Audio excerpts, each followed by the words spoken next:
This is Your Heart Belongs to Me by Dean Koontz. Chapter 51. Nearly 9 years earlier, Ryan had bought houses for his mother and father, Janice and Jimmy, and put them on monthly allowances. Considering the general indifference from which they had raised him, and the number of times the indifference was punctuated with craziness and cruelty, he didn't feel that he owed them anything. But he was famous, at least in the business world. The media lived to make a goat of a guy like him, which would be inevitable if they found his parents living in near destitution. Besides, there would be a kind of satisfaction in treating them better than they had treated him. Because Janice and Jimmy divorced when Ryan was 19, he put his family in a view house on the hills of Laguna Beach and settled his father closer, in a place half a block from the beach in Corona del Mar. Janice liked glitz and square footage, but his father wanted a cozy bungalow with attitude and funk.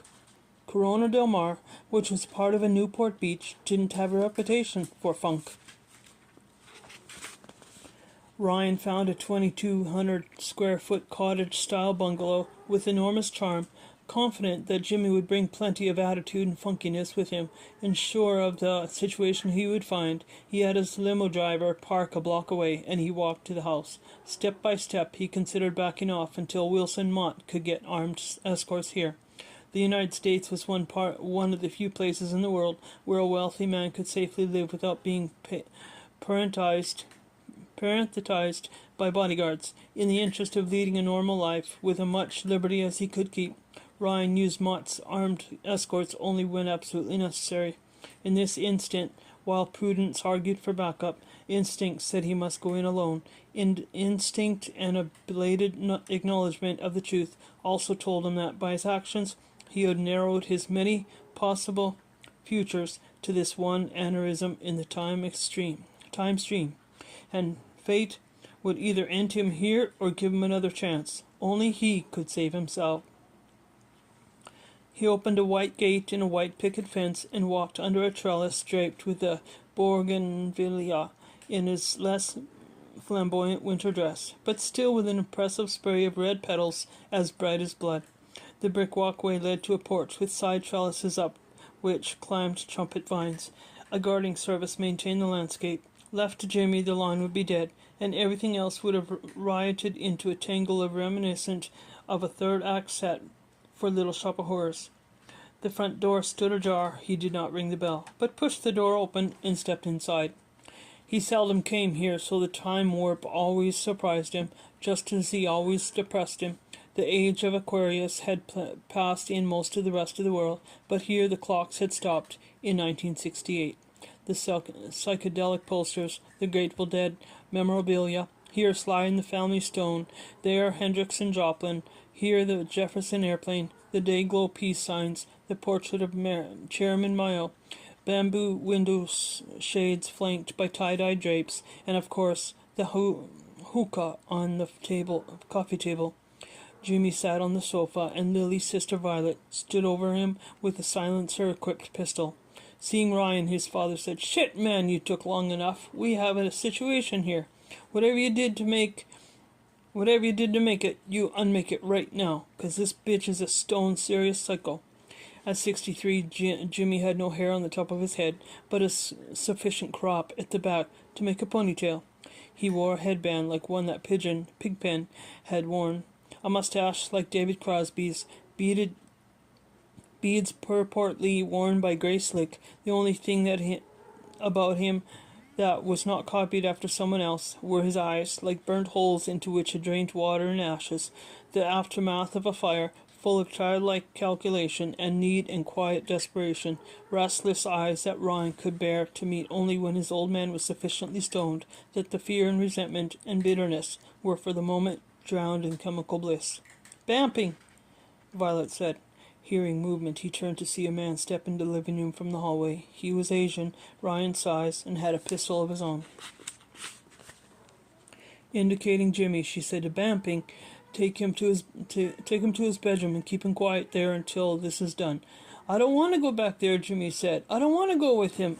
Violet put the muzzle of the silencer against Jimmy's forehead. "Dad," Ryan said, "do what they want." "Screw 'em," Jimmy said. "Fast as shits." She'll blow your brains out, Dad. Do whatever he... What can he do to you but would be more final? Licking his lips and the fringe of mustache that overhung them, Jimmy rose unsteadily from the sofa. He was a skinny wreck. The seat of his jeans sagged. He had no butt left, and sticking out of his t-shirt, his elbows looked almost as big as his forearms. She's making this worse for me, Jimmy said to Ryan. Bitch won't let me have a joint. Make her let me have one. I don't set the rules here, Dad. It's your house, isn't it? Dad, go with Bumping. Go with what? Bamping. That's his name. Go with him now. What kind of name is Bamping? Don't do this anymore, Dad. When they bought your company, did they buy your balls? Yes, they did, Dad. They bought them. Now go with them. This sucks. This whole situation sucks. It's no tangerine dream. That's for sure, Ryan said. What's that supposed to mean? Nothing. It means something all right, wise ass. At last, Jimmy allowed Bamping to escort him back to the hall, to the bedroom. A door closed. Very carefully, Violet said, Take off your jacket. I'm not carrying a weapon. Very carefully, she repeated. He took off the jacket and draped it over the sofa, where she could examine it if she wished. At her command, he took off his shirt and placed that beside his jacket, and then he turned into a circle with his arms extended like the wings of a bird. Satisfied that he wasn't armed, she pointed to a lazy-boy recliner and said, Sit there. Obeying, Ryan said, Funny. You were amused? Wouldn't go that far, but it's funny how the warriors of the greatest generation washouts of the next both, like their lazy boys, did not recline but sat straight up, leaning forward. Where have you been? She asked. Denver. She kept at a distance from him, not willing to get as near as she had been to Jimmy. Were you running away? I thought about it, he admitted. I didn't expect you to come here. If I didn't, you would have killed him. Yes, I guess you still might. I might, she said. I will certainly kill you. Maybe I didn't come alone. You came in a limousine. Which is parked a block away. There is only the driver. He is in the car listening to some very bad music and reading an obscene magazine. Although Ryan's fear was not diminished, a particular calm came over him as well. He wanted not a single day more that was alike to the days of the past 16 months. He had been saved from a certain death, but he had lost Samantha. He had lost a sense of purpose, and he had lost the capacity for pure joy. His lifelong conviction that the future was worth the travails of the day, while not broken, had been shaken. He had arrived at the lever point moment. Here he must pivot to a better future to give up the game. If you're going to kill me, he said, may I have the courtesy of knowing fully why? Chapter 42.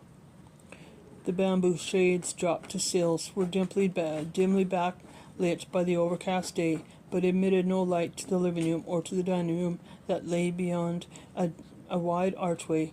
Illumination came from 2 table lamps turned low, from the luminous shapes ever changing in a lava lamp, from 3 candles glimmering in colored glasses on the fireplace mantel, and from 2 glass vessels on the coffee table, in which floating wicks burned scented oils. More than light, shadows shaped the room, smoothly every sharp corner into a radius, layering velvet folds of faux draperies over flat surfaces, and conspiring with the pulsating candlelight to suggest that the ceiling had an undulant form. The woman roamed ceaselessly through orderless patterns of pale light and masking shadow, through shimmering nimbuses and quivering penumbras. Her languid movements might have seemed lethargic to some, but not to Ryan, who saw her in the measured restlessness and the lethal power of a tiger. Who is this? She asked, pointing to the pistol to the poster. Country Joe and the Fish, Ryan said. I don't see fish. It's the name of the band. They changed the world. How did they change the world? I don't know. That's what my father told me. Lamplight uplit her face, and with the illusionary powder and mascara painted her features into a stark kabuki mask. What is this stink? She asked. Scented candles, scented oils. The other oil under that? You're probably smelling the pot. Marijuana? Yeah, the smoke saturates things. That's why he burns scented candles to mask it. Why does he smoke pot? I don't know, because he has. He always has. He is addicted? They say it's not addictive. Doesn't marijuana make you mellow? I don't use it. I don't know. That's what they say. He isn't mellow, she said. No, he never has been. She was a shadow moving through shadows. For the most part, the various lamps and candles confirmed her presence, only as their light found her hands and her face. Whatever the denomination of the light that played on her skin, it was given back as gold. Ryan knew that he should be alert for an opportunity to rush her and struggle for the weapon. Often she pointed the gun away from him and seemed to be distracted by Jimmy's nostalgic collection. He suspected, however, that her distraction was more apparent than real, that any opening he saw was only an opening to be gunshot. Indicating another poster, she asked, "Who is this?" "Another band, the Grateful Dead. They changed the world." "How did they change it?" "I don't know. Maybe Dad can tell you. I know where your mother lives, but I have not met her yet." "You're in for a treat," Ryan said. "Is she like him?" "Like, but different. With her it's alcohol and men, especially men who like alcohol. I'm not thinking about killing all three of you." Ryan said nothing. At another poster she said, "Who's this?" "Jim Morrison and the Doors." "Did they change the world?" "That's what I hear." As Violet moved past him into the portion of the room that lay behind his lazy boy, Ryan turned his head and started turning his seat to follow her. "Face forward," she said, pointing the pistol at the bridge of his nose. He did as he was told. "If you turn your head back to look back, I will shoot you. People in these posters, where are they now?" "I don't know. A lot of them are dead." "So the world changed them," she said. He could barely hear her soft steps. She must have picked up something to have a look at it, for it knocked slightly against the table and she put it down. In the lengthening silence, he searched his mind for a question or a comment that would begin to give him some control of their situation. From so close that her voice startled him, from just behind his right ear, she said, "I told your father my name. Do you know the name of my sister?" The difference of intonation between the statement and the question was the difference between an emotionless declaration and the apparently innocent but entrapping query of a police detective. Her last 8 words were a bottled accusation, and the wrong reply would pull the stopper, releasing her anger. After a hesitation that he realized might be dangerous, he said, "Yes, her name was Lily." "How'd you learn her name? Did you deduce it from my flowers, from something that I said?" "No. I asked the family for it and for a photo, which is how I know you're identical twins." "You were given a photo by the family?" "Yes."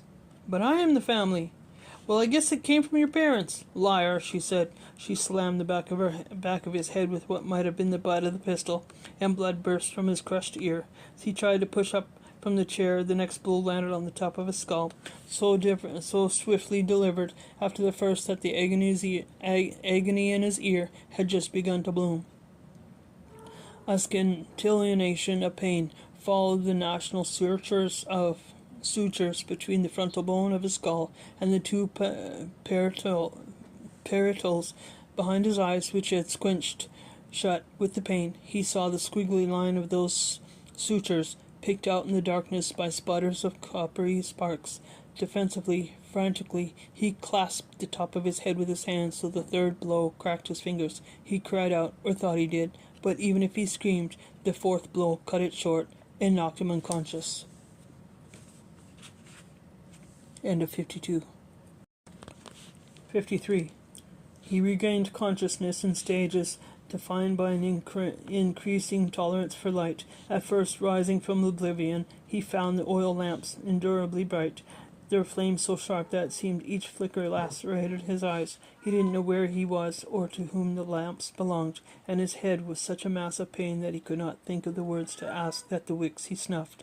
He sank back into senselessness, sank back, and by degrees adapted to light and recovered his memory. When he knew who he was, where and what circumstances, he raised his chin from his breast and focused on Violet, who sat in her armchair across the coffee table from him. "Do you know your name?" she asked.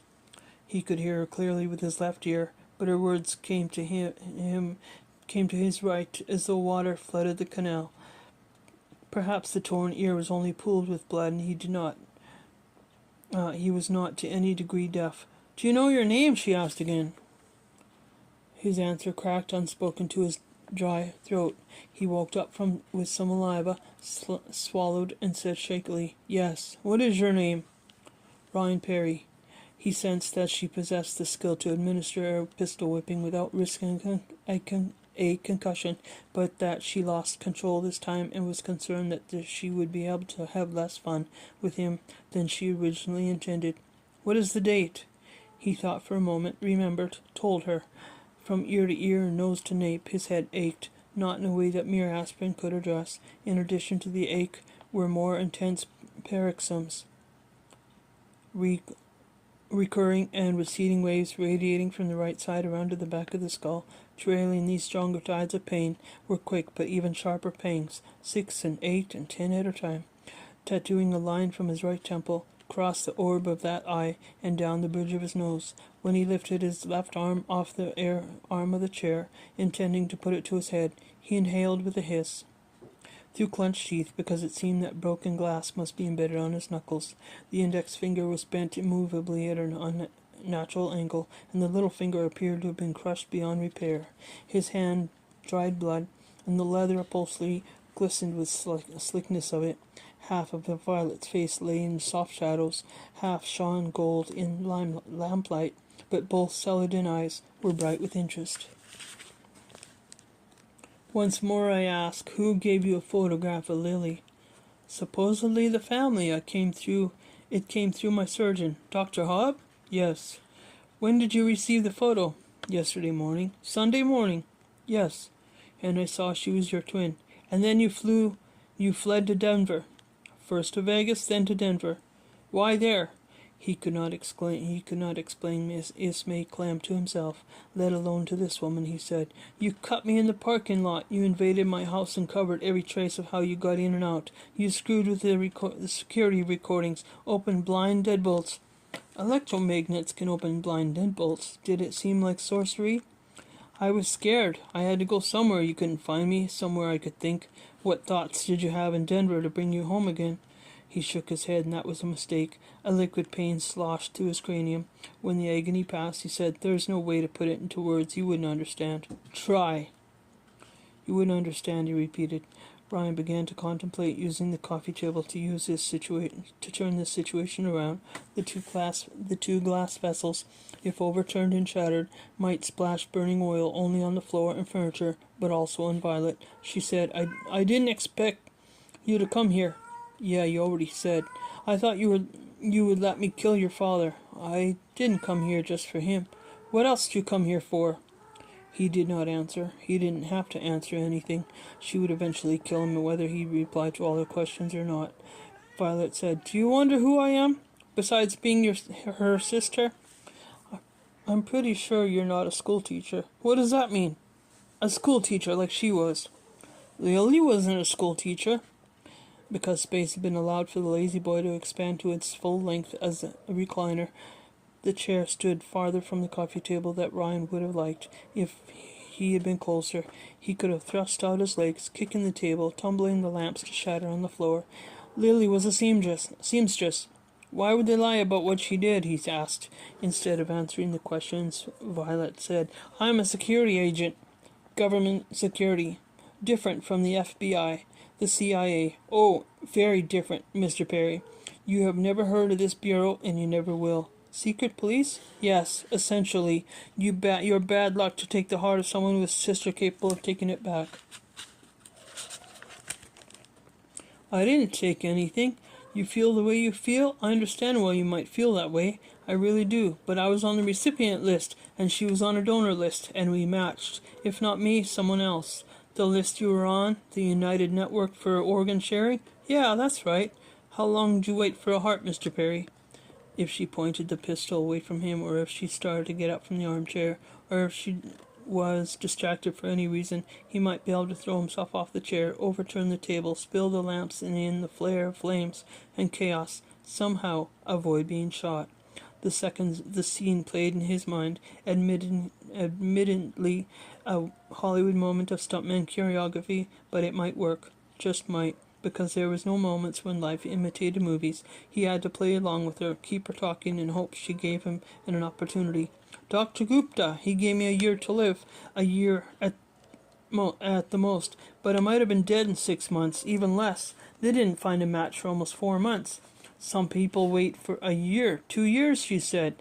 Many many never find a match. You have perfect match in 1 month. No, 4 months. 1 month after coming under Dr. Hobbs' care. Because Dr. Hobb is an exceptional surgeon with a worldwide reputation, licensed to practice in several countries. He can get us patients on the list of the International Network for Organ Sharing. Her pale green eyes widened as if he had told her something she did not know, information that she must now factor into the equation. The International Network for Organ Sharing. She nodded thoughtfully as if absorbing this news, but then her eyes narrowed. There is no such list, Mr. Perry. Of course there is. I was on it. Your sister was on it. After her accident, they matched us, and Dr. Hobb got the call. She rose from the armchair, but because her pistol remained trained on Ryan, he had no clear chance to get from the recliner to the coffee table. What accident do you refer to? She asked. The car crash. Her head trauma. In the flat, uninflected voice of someone in a trance, Violet said, Lily was in a car crash? Her celadon eyes were hard and cold and glazed. She moved slowly around the coffee table, diminutive, but no less than predatory tiger. Listen, things happen, Ryan said. They just happen. It's nobody's fault. Things happen, she said flatly. Nobody's fault. If maybe, she asked, pausing by the fireplace. If maybe you're driving, you can't blame yourself. You think I was driving? Anything he said could be the wrong thing to say, but silence might itself inspire her to shoot him. I don't know. I just thought maybe that explains the intensity of your feelings. Explains why we're here like this. If eyes revealed intentions, hers told him that he was a dead man. Her stare felt as sharp as shards of glass. As porcelain, shadows of her insane rage borne on her gaze. I was not driving, Mr. Perry, because there was no accident, no car crash, no head trauma, no international list. Fully alive, perfectly healthy. Lily was matched to you and then put to death so you could have her heart. End of 53.